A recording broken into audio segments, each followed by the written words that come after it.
तो भाई फिर से स्वागत है आपका नई वीडियो में। और मेरे पास दबा की न्यूज़ है, ठीक है, बहुत सारी न्यूज़ है। सबसे पहली न्यूज़ ये है कि भाई WWE सोच रही है कि कोडी रोड्स को 2025 में अनडिस्प्यूटेड टाइटल से डिथ्रोन किया जाए। तो ये बहुत बड़ी बात है कि कोडी रोड्स अब अनडिस्प्यूटेड चैंपियन नहीं रहेंगे 2025 में। ये कभी भी हो सकता है, रेसलमेनिया 41 में भी हो सकता है, शायद रोक आए, रोक हरा देंगे, या फिर हो सकता है Drew McIntyre, Roman Reigns, Seth Rollins, इन सब का नाम डिस्कस किया जा रहा है for the next undisputed championship.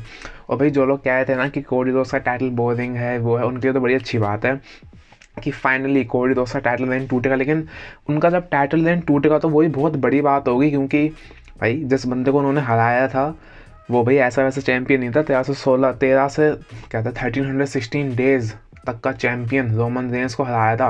और कोडी रोड्स का रेन तो शायद मेरे ख्याल से 400 या 500 दिनों तक ही चलेगा, क्योंकि स्टोरी लाइन बहुत ही महत्वपूर्ण चीज़ होती है। अब कोडी रोड्स को ऐसी स्टोरी लाइन दी नहीं गई केविन ओवेंस के अलावा, तो भाई डिपेंड करता है कौन हराएगा उन्हें। अब हराने के लिए तो बहुत सारे दावेदार हैं। केविन ओवेंस को हरा देना चाहिए, रॉक को हरा देना चाहिए, रोमन रेंस को हरा देना चाहिए, बट मुझे जो लगता है कि सबसे ज़्यादा सही रहेगा स्टोरी लाइन के हिसाब से। जैसे रैंडी ऑर्टन भी एक अच्छा मतलब ओपोनेंट हो सकता है जो हरा दे। तो स्टोरी लाइन पे डिपेंड करता है कि कोडी रोड्स का टाइटल रेन कौन तोड़ेगा, कैसे तोड़ेगा, और सबसे बड़ी बात कब तोड़ेगा। तो भाई एक और न्यूज़ आई है रेसल वॉर्स की तरफ से कि जो द रॉक का शेड्यूल है, जो इस साल सॉरी अगले साल रेसलमेनिया 41 के लिए, अब बहुत लोग कह रहे हैं नहीं आएंगे, उसको छोड़ते हैं।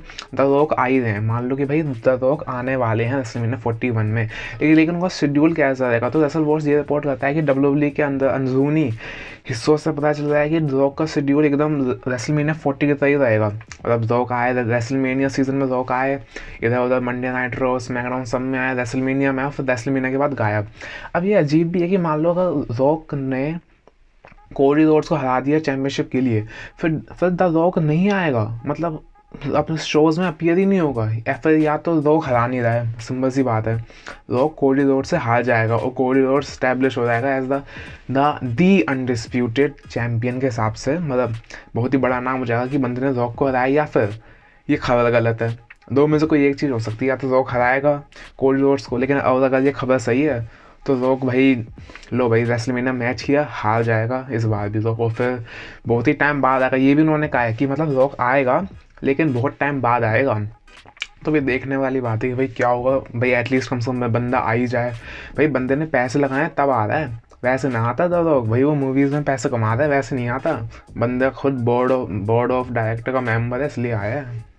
अभी आपको पता होगा कुछ दिन पहले खबर आई थी कॉनर मैकग्रेगर और द लोगन पॉल का मैच होने वाला है इंडिया में अंबानी फैमिली के द्वारा। बट एक चेंज है इसमें।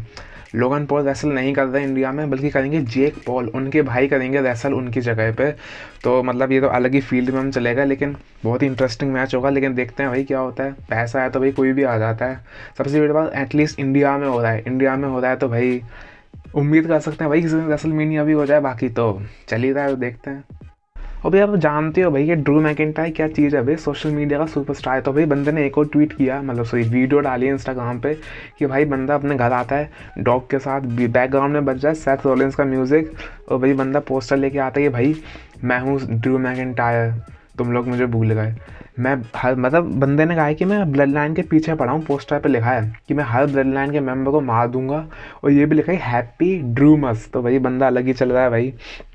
मतलब ये ड्रू मैकिंटायर का सबसे अच्छा कैरेक्टर ये लगता है कि भाई जब बंदा खुश है ना, चीज़ें उसके हिसाब से चल रही हैं, तो भाई बंदा खुशी है एकदम चिल माहौल में। लेकिन जब चीज़ें नहीं चलती ना, तो भाई CM पंक के साथ देखा ना आपने कैसे गुस्सा के बौखला गया था एकदम।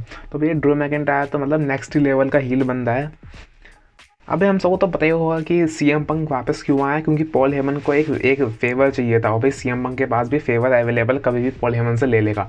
तो भाई पॉल हेमन ने ट्वीट किया, मैं आपको फोटो अटैच कर दूंगा, कि भाई व्हाट इज़ द फेवर। तो भाई बंदा खुद ही मतलब बातें बना रहा है कि भाई फेवर क्या है, जो चीज़ें ठंडे बसने पड़ गई थी। अब हो सकता है, अब देखो अब फेवर कुछ भी हो, लेकिन पता है हो सकता है ऐसा कि मान लो रोमन जीतता है रॉयल रंबल, फिर CM पंक जाता है कहता है पॉल हेमन से भाई एक फेवर चाहिए था, ये जो रोमन रेंस की स्पोर्ट है ना कि उसे टाइटल को चैलेंज करने का मौका मिलेगा, वो मौका तुम मुझे दो।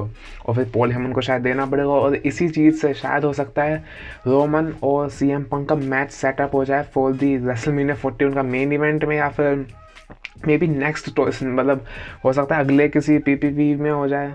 मतलब स्टोरी लाइन तो उनकी बन चुकी है, तो भाई मुझे तो नहीं पता क्या होने वाला है, लेकिन जो भी होगा धमाकेदार होने वाला है।